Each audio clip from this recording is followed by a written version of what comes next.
মানুষ ভবিষ্যতে আওয়ামী লীগকে মীর জাফর হিসেবে চিনবে বলে মন্তব্য করেছেন বিএনপির সিনিয়র যুগ্ম মহাসচিব রুহুল কবির রিজভী। শুক্রবার ঢাকা মহানগর উত্তরের তুরাগ থানা বিএনপির পক্ষ থেকে পথচারীদের মাঝে খাবার পানি ও স্যালাইন বিতরণ কর্মসূচিতে তিনি এ মন্তব্য করেন। রিজভী বলেন, কিয়ামত পর্যন্ত এ সরকার ক্ষমতায় থাকতে পারবে না। বিদায় হলে যে ইতিহাস লেখা হবে, সেই ইতিহাসে দেশের জনগণ আওয়ামী লীগকে মীর জাফর হিসেবে চিনবে। মীর জাফর যেমন নিগৃহীত হয়েছে, এই সরকারের অবস্থাও তেমন হবে।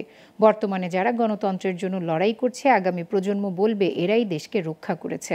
রিজভী আরও বলেন, বিএনপি এদেশে থেকে গণতন্ত্রের জন্য অদম্য সাহস নিয়ে লড়াই করে যাচ্ছে।